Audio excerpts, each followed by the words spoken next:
ಓಂ ಶಾಂತಿ. ಇಂದು ಪ್ರಾತಃ ಮುರಳಿ ದಿನಾಂಕ ಜುಲೈ 17, 2025. ನಿಮಗೆ ಇಷ್ಟವಾದರೆ ದಯವಿಟ್ಟು ಚಾನೆಲ್ ಸಬ್ಸ್ಕ್ರೈಬ್ ಮಾಡಿ. ಮಧುರ ಮಕ್ಕಳೇ, ಶ್ರೇಷ್ಠರಾಗಬೇಕೆಂದರೆ ನಿತ್ಯವೂ ತಮ್ಮ ಚಾಟನ್ನು ನೋಡಿಕೊಳ್ಳಿ. ಯಾವುದೇ ಕರ್ಮೇಂದ್ರಿಯಗಳು ಮೋಸ ಮಾಡದಿರಲಿ. ಕಣ್ಣುಗಳು ಬಹಳ ಮೋಸಗಾರನಾಗಿದೆ, ಇದರಿಂದ ಸಂಭಾಲನೆ ಮಾಡಿಕೊಳ್ಳಿ. ಪ್ರಶ್ನೆ: ಎಲ್ಲದಕ್ಕಿಂತ ಕೆಟ್ಟ ಹವ್ಯಾಸವು ಯಾವುದಾಗಿದೆ? ಅದರಿಂದ ಮುಕ್ತರಾಗುವ ಉಪಾಯವೇನು? ಉತ್ತರ: ನಾಲಿಗೆಯ ರುಚಿಯು ಎಲ್ಲದಕ್ಕಿಂತ ಕೆಟ್ಟ ಹವ್ಯಾಸವಾಗಿದೆ. ಯಾವುದೇ ಒಳ್ಳೆಯ ಪದಾರ್ಥವನ್ನು ನೋಡಿದರೆ ಮುಚ್ಚಿಟ್ಟುಕೊಂಡು ತಿಂದು ಬಿಡುತ್ತಾರೆ. ಮುಚ್ಚಿಟ್ಟುಕೊಳ್ಳುವುದು ಎಂದರೆ ಕಳ್ಳತನವಾಗಿದೆ. ಕಳ್ಳತನವೆಂಬ ಮಾಯೆಯು ಸಹ ಅನೇಕರ ಕಿವಿ, ಮೂಗನ್ನು ಹಿಡಿದುಕೊಳ್ಳುತ್ತದೆ. ಇದರಿಂದ ಮುಕ್ತರಾಗುವ ಸಾಧನವೆಂದರೆ ಯಾವಾಗ ಎಲ್ಲಿಯಾದರೂ ಬುದ್ಧಿಯು ಹೋಗುತ್ತದೆ, ಆಗ ತಮಗೆ ತಾವೇ ಶಿಕ್ಷೆ ಕೊಟ್ಟುಕೊಳ್ಳಿ. ಕೆಟ್ಟ ಹವ್ಯಾಸಗಳನ್ನು ತೆಗೆಯಲು ತಮಗೆ ತಾವೇ ಪೆಟ್ಟನ್ನು ಕೊಟ್ಟುಕೊಳ್ಳಿ. ಓಂ ಶಾಂತಿ. ಆತ್ಮಾಭಿಮಾನಿಯಾಗಿ ಕುಳಿತಿದ್ದೀರಾ? ಪ್ರತಿಯೊಂದು ಮಾತನ್ನು ತಮ್ಮೊಂದಿಗೆ ತಾವೇ ಕೇಳಿಕೊಳ್ಳಬೇಕು. ನಾನು ಆತ್ಮಾಭಿಮಾನಿಯಾಗಿ ಕುಳಿತಿದ್ದೇನೆ ಮತ್ತು ತಂದೆಯನ್ನು ನೆನಪು ಮಾಡುತ್ತಿದ್ದೇನೆ. ಶಿವ ಶಕ್ತಿ ಪಾಂಡವ ಸೇನೆ ಎಂದು ಗಾಯನವಿದೆ. ಈ ಶಿವ ತಂದೆಯ ಸೈನ್ಯವು ಕುಳಿತಿದೆಯಲ್ಲವೇ? ಆ ಸೇನೆಯಲ್ಲಂತೂ ಕೇವಲ ಯುವಕರಿರುತ್ತಾರೆ.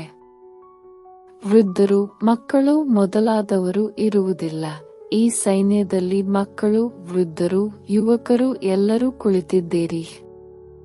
ಇದು ಮಾಯೆಯ ಮೇಲೆ ಜಯ ಗಳಿಸುವ ಸೇನೆಯಾಗಿದೆ. ಪ್ರತಿಯೊಬ್ಬರೂ ಮಾಯೆಯಿಂದ ಜಯಗಳಿಸಿ ತಂದೆಯಿಂದ ಬೇಹದ್ದಿನ ಆಸ್ತಿಯನ್ನು ಪಡೆಯಬೇಕಾಗಿದೆ. ಮಕ್ಕಳಿಗೆ ಗೊತ್ತಿದೆ, ಮಾಯೆಯು ಬಹಳ ಪ್ರಬಲವಾಗಿದೆ. ಕರ್ಮೇಂದ್ರಿಯಗಳು ಎಲ್ಲದಕ್ಕಿಂತ ಹೆಚ್ಚಿನದಾಗಿ ಮೋಸ ಮಾಡುತ್ತದೆ. ಚಾರ್ಟಿನಲ್ಲಿ ಇದನ್ನು ಬರೆಯಿರಿ. ಇಂದು ಯಾವ ಕರ್ಮೇಂದ್ರಿಯವು ಮೋಸಗೊಳಿಸಿತು? ಯಾರನ್ನಾದರೂ ನೋಡಿದರೆ ಅವರೊಂದಿಗೆ ಮನಸ್ಸಾಗಿ ಅವರ ಮೇಲೆ ಕೈಯನ್ನು ಹಾಕೋಣವೆಂದೆನಿಸುತ್ತದೆ. ಹೀಗೆ ಕಣ್ಣುಗಳು ಮೋಸ ಮಾಡುತ್ತದೆ. ಪ್ರತಿಯೊಂದು ಕರ್ಮೇಂದ್ರಿಯವನ್ನು ನೋಡಿಕೊಳ್ಳಿ. ಯಾವ ಕರ್ಮೇಂದ್ರಿಯವು ಬಹಳ ನಷ್ಟವನ್ನುಂಟು ಮಾಡುತ್ತದೆ? ಇದಕ್ಕೆ ಸೂರದಾಸರ ಉದಾಹರಣೆಯನ್ನು ಕೊಡುತ್ತಾರೆ. ಹೀಗೆ ತಮ್ಮನ್ನು ಪರಿಶೀಲನೆ ಮಾಡಿಕೊಳ್ಳುತ್ತಿರಬೇಕು, ಏಕೆಂದರೆ ಕಣ್ಣುಗಳು ಬಹಳ ಮೋಸ ಮಾಡುವಂತದ್ದಾಗಿದೆ. ಒಳ್ಳೊಳ್ಳೆಯ ಮಕ್ಕಳಿಗೂ ಸಹ ಮಾಯೆಯು ಮೋಸಗೊಳಿಸುತ್ತದೆ. ಭಲೆ ಚೆನ್ನಾಗಿ ಸರ್ವಿಸ್ ಮಾಡುತ್ತಾರೆ, ಆದರೆ ಕಣ್ಣುಗಳು ಮೋಸ ಮಾಡುತ್ತವೆ. ಇವುಗಳ ಮೇಲೆ ಗಮನವನ್ನಿಡಬೇಕು, ಏಕೆಂದರೆ ಶತ್ರುವಲ್ಲವೇ ತನ್ನ ಪದವಿಯನ್ನೇ ಭ್ರಷ್ಟ ಮಾಡಿಬಿಡುತ್ತದೆ. ಯಾರು ಬುದ್ಧಿವಂತರಿದ್ದಾರೆಯೋ ಅವರು ಬಹಳ ಚೆನ್ನಾಗಿ ನೋಟ್ ಮಾಡಿಕೊಳ್ಳಬೇಕು. ಡೈರಿ ಜೇಬಿನಲ್ಲಿರಲಿ. ಹೇಗೆ ಭಕ್ತಿ ಮಾರ್ಗದಲ್ಲಿ ಬುದ್ಧಿಯು ಬೇರೆ ಕಡೆ ಹೋಗುತ್ತದೆ ಎಂದರೆ ತಮ್ಮನ್ನು ಜಿಗುಟಿಕೊಳ್ಳುತ್ತಾರೆ. ನೀವು ಸಹ ಶಿಕ್ಷೆಯನ್ನು ಕೊಟ್ಟುಕೊಳ್ಳಬೇಕು. ಬಹಳ ಎಚ್ಚರಿಕೆಯನ್ನಿಡಬೇಕು. ಕರ್ಮೇಂದ್ರಿಯಗಳು ಮೋಸ ಮಾಡುತ್ತಿಲ್ಲವೇ? ಹಾಗಿದ್ದರೆ ಅಲ್ಲಿಂದ ದೂರವಾಗಬೇಕು. ಎದ್ದು ನಿಂತು ನೋಡಲು ಬಾರದು. ಸ್ತ್ರೀ ಪುರುಷರಲ್ಲಿ ಬಹಳ ಚಂಚಲತೆಯಾಗಿದೆ. ನೋಡುವುದರಿಂದಲೇ ಕಾಮವಿಕಾರದ ದೃಷ್ಟಿಯು ಹೋಗುತ್ತದೆ. ಆದ್ದರಿಂದ ಸನ್ಯಾಸಿಗಳು ಕಣ್ಣು ಮುಚ್ಚಿ ಕುಳಿತುಕೊಳ್ಳುತ್ತಾರೆ. ಕೆಲವರು ಸನ್ಯಾಸಿಗಳು ಸ್ತ್ರೀಗೆ ಬೆನ್ನು ತಿರುಗಿಸಿ ಕುಳಿತುಕೊಳ್ಳುತ್ತಾರೆ. ಆ ಸನ್ಯಾಸಿಗಳಿಗೆ ಏನು ಸಿಗುತ್ತದೆ? ಹೆಚ್ಚೆಂದರೆ 10 ರಿಂದ 20 ಲಕ್ಷ ಅಥವಾ ಕೋಟಿಗಳನ್ನು ಸಂಪಾದಿಸಬೇಕಾಗಿದೆ. ಆದರೂ ಸಹ ಅವರು ಶರೀರ ಬಿಟ್ಟರೆ ಸಮಾಪ್ತಿ ಮತ್ತೆ ಇನ್ನೊಂದು ಜನ್ಮದಲ್ಲಿ ಕೂಡಿಡಬೇಕಾಗಿದೆ. ನೀವು ಮಕ್ಕಳಿಗಂತೂ ಏನೆಲ್ಲವೂ ಸಿಗುತ್ತದೆಯೋ ಅದು ಅವಿನಾಶಿ ಆಸ್ತಿಯಾಗಿ ಬಿಡುತ್ತದೆ. ಅಲ್ಲಿ ಹಣದ ಲೋಭವಿರುವುದೇ ಇಲ್ಲ. ಯಾವುದೇ ವಸ್ತುವಿನ ಪ್ರಾಪ್ತಿಗಳಲ್ಲಿ ತಲೆ ಕೆಡಿಸಿಕೊಳ್ಳಲು ಅಂತಹ ಯಾವುದೇ ಅಪ್ರಾಪ್ತ ವಸ್ತುವಿರುವುದೇ ಇಲ್ಲ. ಕಲಿಯುಗದ ಅಂತ್ಯ, ಸತ್ಯಯುಗದ ಆದಿಯಲ್ಲಿ ರಾತ್ರಿ ಹಗಲಿನ ಅಂತರವಿದೆ. ಅಲ್ಲಂತೂ ಅಪಾರ ಸುಖವಿರುತ್ತದೆ. ಇಲ್ಲಿ ಏನೂ ಇಲ್ಲ. ಆದ್ದರಿಂದ ತಂದೆಯು ಯಾವಾಗಲೂ ತಿಳಿಸುತ್ತಾರೆ, ಸಂಗಮ ಎನ್ನುವ ಶಬ್ದದ ಜೊತೆಗೆ ಪುರುಷೋತ್ತಮ ಶಬ್ದವನ್ನು ಅವಶ್ಯವಾಗಿ ಬರೆಯಿರಿ. ಶಬ್ದಗಳನ್ನು ಬಹಳ ಸ್ಪಷ್ಟವಾಗಿ ಹೇಳಬೇಕು. ತಿಳಿಸುವುದರಲ್ಲಿ ಬಹಳ ಸಹಜವಾಗಿದೆ. ಮನುಷ್ಯರಿಂದ ದೇವತಾ ಅಂದಾಗ ಅವಶ್ಯವಾಗಿ ತಂದೆಯು ದೇವತೆಗಳನ್ನಾಗಿ ಮಾಡಲು, ನರಕವಾಸಿಗಳನ್ನು ಸ್ವರ್ಗವಾಸಿಗಳನ್ನಾಗಿ ಮಾಡಲು ಸಂಗಮಯುಗದಲ್ಲಿಯೇ ಬರುತ್ತಾರಲ್ಲವೇ? ಮನುಷ್ಯರಂತೂ ಘೋರ ಅಂಧಕಾರದಲ್ಲಿದ್ದಾರೆ. ಸ್ವರ್ಗವು ಹೇಗಿರುತ್ತದೆ ಎಂಬುದನ್ನು ತಿಳಿದೇ ಇಲ್ಲ. ಅನ್ಯ ಧರ್ಮದವರಂತೂ ಸ್ವರ್ಗವನ್ನು ನೋಡುವುದಕ್ಕೂ ಸಾಧ್ಯವಿಲ್ಲ. ಆದ್ದರಿಂದ ತಂದೆಯು ತಿಳಿಸುತ್ತಾರೆ, ನಿಮ್ಮ ಧರ್ಮವು ಬಹಳ ಸುಖ ಕೊಡುವಂತದ್ದಾಗಿದೆ, ಅದಕ್ಕೆ ಸ್ವರ್ಗವೆಂದು ಹೇಳುತ್ತಾರೆ. ಆದರೆ ನಾವು ಸಹ ಸ್ವರ್ಗದಲ್ಲಿ ಹೋಗಬಹುದೆಂಬುದನ್ನು ತಿಳಿದುಕೊಂಡಿಲ್ಲ. ಭಾರತವಾಸಿಗಳು ಸಹ ಇದನ್ನು ಮರೆತು ಬಿಟ್ಟಿದ್ದಾರೆ. ಸ್ವರ್ಗಕ್ಕೆ ಲಕ್ಷಾಂತರ ವರ್ಷಗಳೆಂದು ಹೇಳುತ್ತಾರೆ. 3000 ವರ್ಷಗಳ ಮೊದಲು ಸ್ವರ್ಗವಿತ್ತೆಂಬ ಮಾತನ್ನು ಕ್ರಿಶ್ಚಿಯನ್ನರು ಸಹ ಹೇಳುತ್ತಾರೆ. ಲಕ್ಷ್ಮೀನಾರಾಯಣರಿಗೆ ಭಗವಾನ್ ಭಗವತಿ ಎಂದು ಹೇಳುತ್ತಾರೆ. ಅವಶ್ಯವಾಗಿ ಭಗವಂತನೇ ಭಗವಾನ್ ಭಗವತಿಯರನ್ನಾಗಿ ಮಾಡುತ್ತಾರೆ. ಅಂದ ಮೇಲೆ ಪರಿಶ್ರಮ ಪಡಬೇಕು. ನಿತ್ಯವೂ ತಮ್ಮ ಚಾರ್ಟನ್ನು ನೋಡಿಕೊಳ್ಳಬೇಕು. ಯಾವ ಕರ್ಮೇಂದ್ರಿಯವೂ ಮೋಸಗೊಳಿಸಿತು. ನಾಲಿಗೆಯೇನೂ ಕಡಿಮೆ ಇಲ್ಲ. ಯಾವುದಾದರೂ ಒಳ್ಳೆಯ ಪದಾರ್ಥವನ್ನು ನೋಡಿದರೆ ಮುಚ್ಚಿಟ್ಟುಕೊಂಡು ತಿಂದು ಬಿಡುತ್ತಾರೆ. ಇದು ಸಹ ಪಾಪವೆಂದು ತಿಳಿದುಕೊಂಡಿಲ್ಲ. ಅದರಲ್ಲಿಯೂ ಶಿವ ತಂದೆಯ ಯಜ್ಞದಿಂದ ಕಳ್ಳತನವನ್ನು ಮಾಡುವುದು ಬಹಳ ಕೆಟ್ಟದ್ದಾಗಿದೆ. ಅಡಿಕೆ ಕದ್ದರೂ ಕಳ್ಳ, ಆನೆ ಕದ್ದರೂ ಕಳ್ಳನೆಂದು ಹೇಳಲಾಗುತ್ತದೆ. ಮಾಯೆಯು ಅನೇಕರನ್ನು ಕಿವಿಯನ್ನಿಡಿಯುತ್ತದೆ. ಎಲ್ಲಿಯವರೆಗೆ ಕೆಟ್ಟ ಹವ್ಯಾಸಗಳಿರುವುದೋ ಅಲ್ಲಿಯವರೆಗೆ ಶ್ರೇಷ್ಠ ಪದವಿಯನ್ನು ಪಡೆಯಲು ಸಾಧ್ಯವಿಲ್ಲ. ಸ್ವರ್ಗದಲ್ಲಿ ಹೋಗುವುದು ದೊಡ್ಡ ಮಾತಲ್ಲ, ಆದರೆ ರಾಜ್ಯರಾಣಿಯಲ್ಲಿ, ಪ್ರಜೆಗಳಲ್ಲಿ.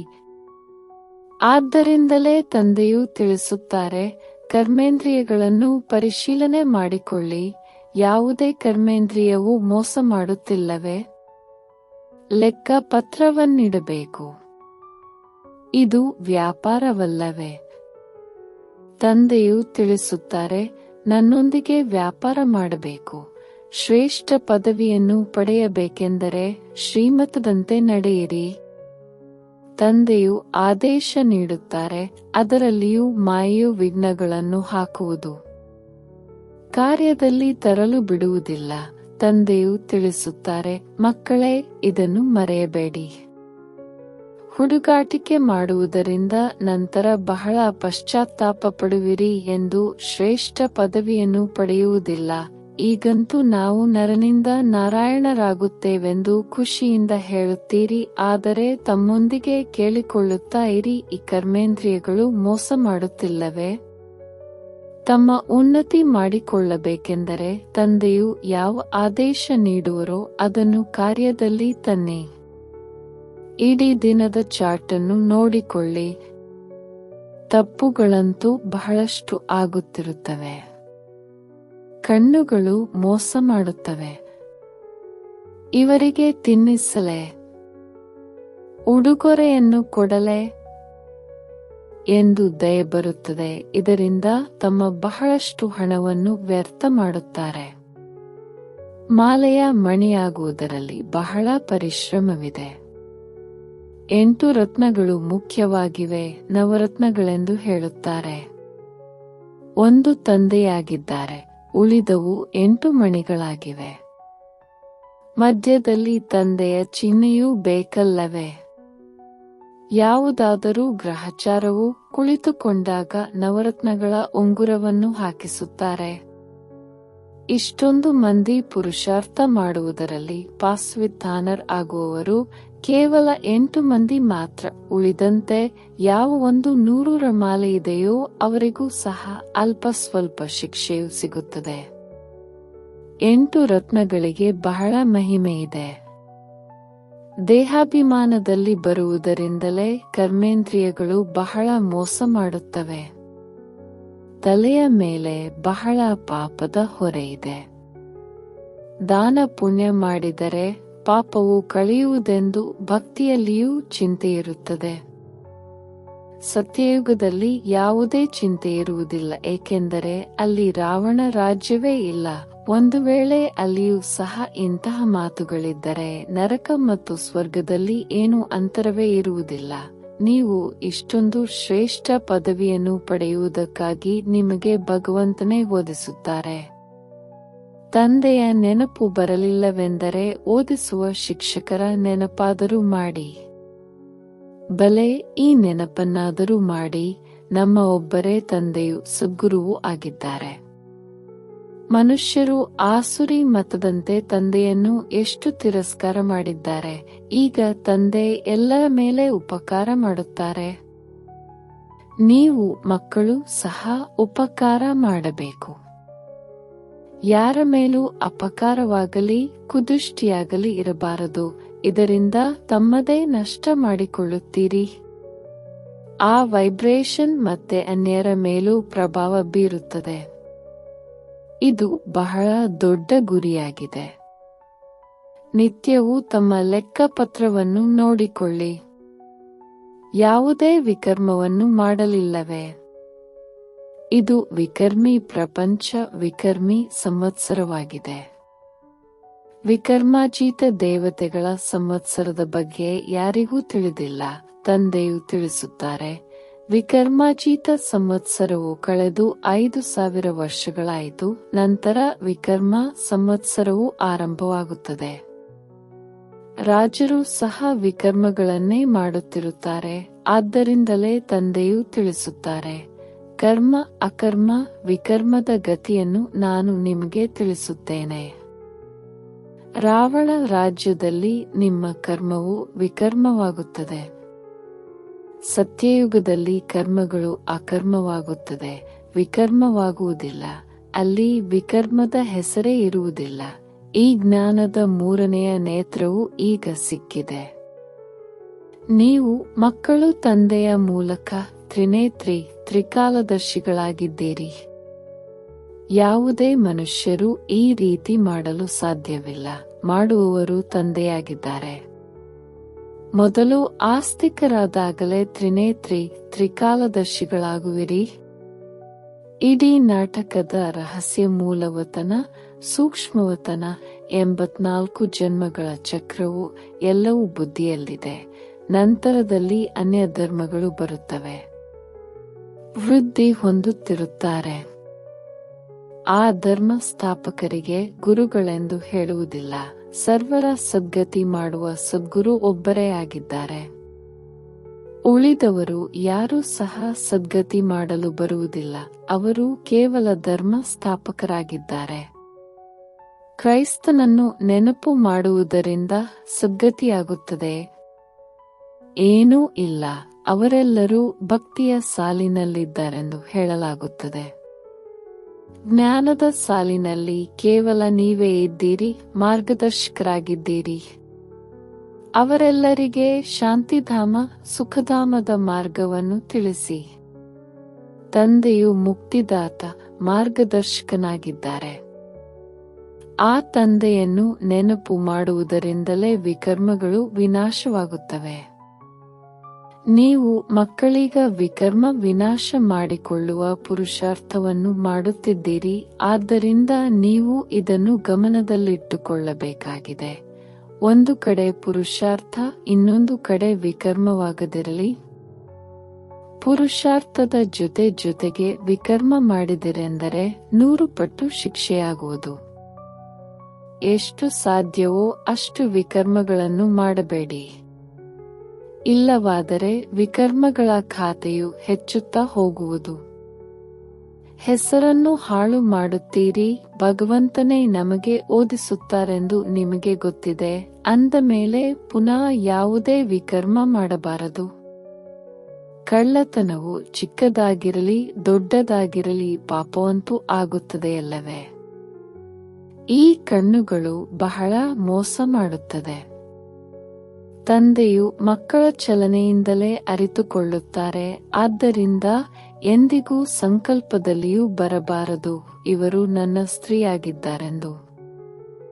ನಾವು ಬ್ರಹ್ಮಕುಮಾರಕುಮಾರಿಯಾಗಿದ್ದೇವೆ. ಶಿವ ತಂದೆಯ ಮೊಮ್ಮಕ್ಕಳಾಗಿದ್ದೇವೆ. ತಂದೆಯೊಂದಿಗೆ ಪ್ರತಿಜ್ಞೆ ಮಾಡಿದ್ದೇವೆ. ಶ್ರೀರಕ್ಷೆಯನ್ನು ಕಟ್ಟಿಕೊಂಡಿದ್ದೇವೆ. ಮತ್ತೆ ಇನ್ನೇಕೆ ಕಣ್ಣುಗಳು ಮೋಸಗೊಳಿಸುತ್ತವೆ? ನೆನಪಿನ ಬಲದಿಂದ ಯಾವುದೇ ಕರ್ಮೇಂದ್ರಿಯಗಳ ಮೋಸದಿಂದ ಪಾರಾಗಬಲ್ಲಿರಿ. ಇದರಲ್ಲಿ ಬಹಳ ಪರಿಶ್ರಮ ಪಡಬೇಕು. ತಂದೆಯ ಆದೇಶದಂತೆ ಕಾರ್ಯದಲ್ಲಿ ತಂದು ಚಾಟನ್ನು ಬರೆಯಿರಿ. ಸ್ತ್ರೀ ಪುರುಷರು ಪರಸ್ಪರ ಇದನ್ನೇ ಮಾತನಾಡಿಕೊಳ್ಳಿ. ನಾವು ತಂದೆಯಿಂದ ಪೂರ್ಣ ಆಸ್ತಿಯನ್ನು ತೆಗೆದುಕೊಳ್ಳೋಣ, ಶಿಕ್ಷಕರಿಂದ ಪೂರ್ಣ ಓದೋಣ. ಇಂತಹ ಶಿಕ್ಷಕರು ಮತ್ತೆಂದೂ ಸಿಗಲು ಸಾಧ್ಯವಿಲ್ಲ. ಯಾರು ಬೇಹದ್ದಿನ ಜ್ಞಾನವನ್ನು ಕೊಡುವರು?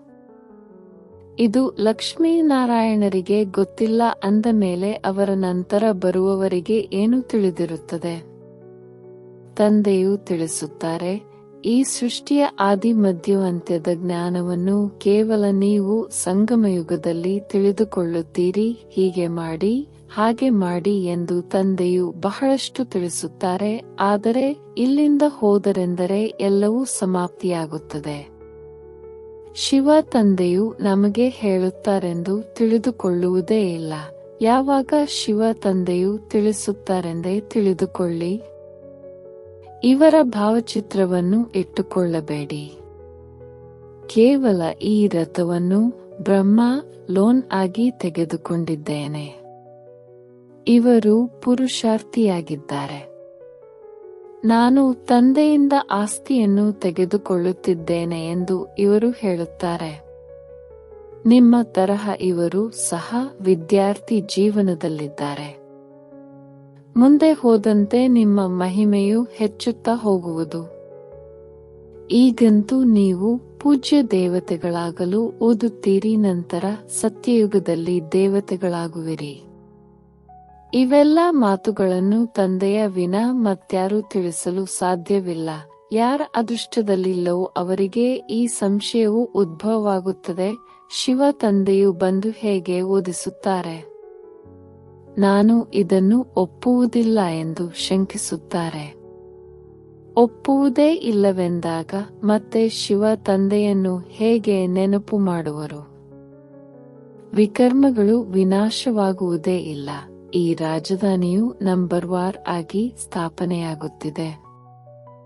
ದಾಸದಾಸಿಯರು ಬೇಕಲ್ಲವೇ? ರಾಜರಿಗೆ ದಾಸಿಯರು ಸಹ ವರದಕ್ಷಿಣೆಯಲ್ಲಿ ಸಿಗುತ್ತಾರೆ. ಇಲ್ಲಿಯೇ ಇಷ್ಟೊಂದು ದಾಸಿಯರನ್ನು ಇಟ್ಟುಕೊಳ್ಳುತ್ತಾರೆಂದಾಗ ಸತ್ಯಯುಗದಲ್ಲಿ ಇನ್ನೆಷ್ಟು ಮಂದಿ ಇರುತ್ತಾರೆ? ಆದ್ದರಿಂದ ದಾಸದಾಸಿಯರಾಗುವಂತಹ ಡೀಲ ಪುರುಷಾರ್ಥವನ್ನು ಮಾಡಬಾರದು. ಬಾಬಾ, ನಾವೀಗ ಶರೀರವನ್ನು ಬಿಟ್ಟರೆ ಏನು ಪದವಿ ಸಿಗಬಹುದೆಂದು ತಂದೆಯನ್ನು ಕೇಳಬಹುದು. ತಂದೆಯು ತಕ್ಷಣ ತಿಳಿಸಿ ಬಿಡುತ್ತಾರೆ, ತಮ್ಮ ಚಾಟನ್ನು ತಾವೇ ನೋಡಿಕೊಳ್ಳಿ. ಅಂತಿಮದಲ್ಲಿ ನಂಬರ್ ವಾರ್ ಕರ್ಮಾತೀತ ಸ್ಥಿತಿಯೂ ಆಗಿಬಿಡುವುದು.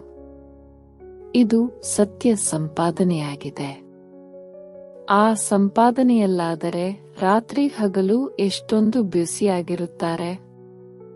ವ್ಯಾಪಾರಿಗಳು ಒಂದು ಕೈಯಿಂದ ಊಟ ಮಾಡುತ್ತಾರೆ, ಇನ್ನೊಂದು ಕೈಯಿಂದ ಫೋನಿನಲ್ಲಿ ಕಾರೋಬಾರನ್ನು ನಡೆಸುತ್ತಿರುತ್ತಾರೆ. ಈಗ ತಿಳಿಸಿ, ಇಂತಹ ವ್ಯಕ್ತಿಗಳು ಜ್ಞಾನದಲ್ಲಿ ನಡೆಯಬಲ್ಲರೆ? ನಮಗೆ ಬಿಡುವೆಲ್ಲಿದೆ ಎಂದು ಹೇಳುತ್ತಾರೆ. ಆದರೆ ಸತ್ಯ ರಾಜ್ಯಭಾಗ್ಯವು ಸಿಗುತ್ತದೆ. ಕೇವಲ ತಂದೆಯನ್ನು ನೆನಪು ಮಾಡುವುದರಿಂದ ವಿಕರ್ಮಗಳು ವಿನಾಶವಾಗುತ್ತವೆ. ಅಷ್ಟ ದೇವತೆ ಮುಂತಾದವರನ್ನು ನೆನಪು ಮಾಡುತ್ತಾರಲ್ಲವೇ? ಅವರ ನೆನಪಿನಿಂದ ಸಿಗುವುದಿಲ್ಲ. ತಂದೆಯು ಮತ್ತೆ ಮತ್ತೆ ಪ್ರತಿಯೊಂದು ಮಾತನ್ನು ತಿಳಿಸುತ್ತಿರುತ್ತಾರೆ, ಏಕೆಂದರೆ ಕೊನೆಗೊಂದು ದಿನ ಇಂತಹ ಮಾತನ್ನು ನಮಗೆ ತಿಳಿಸಿರಲಿಲ್ಲವೆಂದು ಯಾರೂ ಹೇಳಬಾರದು. ನೀವು ಮಕ್ಕಳು ಎಲ್ಲರಿಗೆ ಸಂದೇಶವನ್ನು ಕೊಡಬೇಕಾಗಿದೆ. ಏರೋಪ್ಲೇನ್ನಿಂದಲೂ ಸಂದೇಶ ಪತ್ರಗಳನ್ನು ಹಾಕುವ ಪ್ರಯತ್ನ ಪಡಬೇಕು. ಅದರಲ್ಲಿ ಬರೆಯಿರಿ, ಶಿವ ತಂದೆಯು ಹೀಗೆ ಹೇಳುತ್ತಾರೆ. ಬ್ರಹ್ಮರವರು ಸಹ ಶಿವ ತಂದೆಯ ಮಗನಾಗಿದ್ದಾರೆ. ಪ್ರಜಾಪಿತನಾಗಿರುವುದರಿಂದ ಅವರು ತಂದೆ, ಇವರು ತಂದೆಯಾದರು. ಶಿವ ತಂದೆ ಎಂದು ಹೇಳಿದರೆ ಸಾಕು, ಅನೇಕ ಮಕ್ಕಳಿಗೆ ಪ್ರೇಮದ ಕಣ್ಣೀರು ಬಂದು ಬಿಡುತ್ತದೆ. ತಂದೆಯನ್ನು ಎಂದು ನೋಡಿಯೂ ಇರುವುದಿಲ್ಲ, ಆದರೆ ಬರೆಯುತ್ತಾರೆ, ಬಾಬಾ ಯಾವಾಗ ಬಂದು ತಮ್ಮೊಂದಿಗೆ ಮಿಲನ ಮಾಡುತ್ತೇವೆ, ಬಾಬಾ ಬಂಧನದಿಂದ ಬಿಡಿಸಿ ಎಂದು ಅನೇಕರಿಗೆ ತಂದೆಯ ಮತ್ತು ರಾಜ್ಕುಮಾರನ ಸಾಕ್ಷಾತ್ಕಾರವೂ ಆಗುತ್ತದೆ. ಮುಂದೆ ಹೋದಂತೆ ಅನೇಕರಿಗೆ ಸಾಕ್ಷಾತ್ಕಾರವಾಗುತ್ತದೆ, ಆದರೂ ಸಹ ಪುರುಷಾರ್ಥವನ್ನಂತೂ ಮಾಡಬೇಕಾಗುತ್ತದೆ. ಮನುಷ್ಯರಿಗೆ ಸಾಯುವ ಸಮಯದಲ್ಲಿಯೂ ಭಗವಂತನನ್ನು ನೆನಪು ಮಾಡಿ ಎಂದು ಹೇಳುತ್ತಾರೆ. ನೀವು ಸಹ ನೋಡುತ್ತೀರಿ, ಅಂತಿಮದಲ್ಲಿ ಹೆಚ್ಚಿನ ಪುರುಷಾರ್ಥ ಮಾಡುತ್ತಾರೆ, ನೆನಪು ಮಾಡತೊಡಗುತ್ತಾರೆ. ತಂದೆಯು ಸಲಹೆ ನೀಡುತ್ತಾರೆ, ಸಮಯವು ಸಿಕ್ಕಿದಾಗ ಪುರುಷಾರ್ಥ ಮಾಡಿ, ಮುಂದುವರಿಯುತ್ತಾ ಹೋಗಿ. ತಂದೆಯ ನೆನಪಿನಲ್ಲಿದ್ದು ವಿಕರ್ಮ ವಿನಾಶ ಮಾಡಿಕೊಳ್ಳಿ, ಆಗ ಕೊನೆಯಲ್ಲಿ ಬಂದರೂ ಸಹ ಮೊದಲು ಹೋಗುತ್ತೀರಿ. ಹೇಗೆ ರೈಲು ತಡವಾಗುತ್ತದೆ ಎಂದರೆ ಅದನ್ನು ತೀವ್ರವಾಗಿ ಚಾಲನೆ ಮಾಡುತ್ತಾರಲ್ಲವೇ? ನಿಮಗೂ ಸಹ ಪುರುಷಾರ್ಥದಲ್ಲಿ ಬಹಳ ಬೇಗನೆ ಮುಂದೆ ಹೋಗಲು ಸಮಯವು ಸಿಗುತ್ತದೆ. ಇಲ್ಲಿ ಬಂದು ಸಂಪಾದನೆ ಮಾಡಿಕೊಳ್ಳಿ. ತಂದೆಯು ಸಲಹೆಯನ್ನು ಕೊಡುತ್ತಾರೆ, ಹೀಗೆ ಮಾಡಿ ತಮ್ಮ ಕಲ್ಯಾಣ ಮಾಡಿಕೊಳ್ಳಿ. ತಂದೆಯ ಶ್ರೀಮತದಂತೆ ನಡೆಯಿರಿ. ಏರೋಪ್ಲೇನ್ನಿಂದ ಪತ್ರಿಕೆಗಳನ್ನು ಹಾಕಿರಿ, ಇದರಿಂದ ಮನುಷ್ಯರು ತಿಳಿದುಕೊಳ್ಳಲಿ, ಇವರು ಬಹಳ ಚೆನ್ನಾಗಿ ಸಂದೇಶವನ್ನು ಕೊಡುತ್ತಿರುತ್ತಾರೆ. ಭಾರತವು ಎಷ್ಟು ದೊಡ್ಡದಾಗಿದೆ ಅಂದ ಮೇಲೆ ಎಲ್ಲರಿಗೆ ಅರ್ಥವಾಗಬೇಕು, ಏಕೆಂದರೆ ಬಾಬಾ ನಮಗಂತೂ ಗೊತ್ತೇ ಆಗಲಿಲ್ಲ ಎಂದು ಯಾರೂ ಹೇಳುವಂತಾಗಬಾರದು. ಒಳ್ಳೆಯದು. ಮಧುರಾತಿ ಮಧುರ ಅಗಲಿ ಮರಳಿ ಸಿಕ್ಕಿರುವ ಮಕ್ಕಳ ಪ್ರತಿ ಮಾತಾಪಿತಾ ಬಾಪ್ದಾದರವರ ನೆನಪು, ಪ್ರೀತಿ ಹಾಗೂ ಸುಪ್ರಭಾತ. ಆತ್ಮೀಯ ಮಕ್ಕಳಿಗೆ ಆತ್ಮೀಯ ತಂದೆಯ ನಮಸ್ತೆ. ಧಾರಣೆಗಾಗಿ ಮುಖ್ಯ ಸಾರ. ಸೂಕ್ಷ್ಮ ಬುದ್ಧಿಯವರಾಗಿ ತಮ್ಮ ಪರಿಶೀಲನೆ ಮಾಡಿಕೊಳ್ಳಬೇಕು. ಕಣ್ಣುಗಳು ಮೋಸ ಮಾಡುತ್ತಿಲ್ಲವೆ?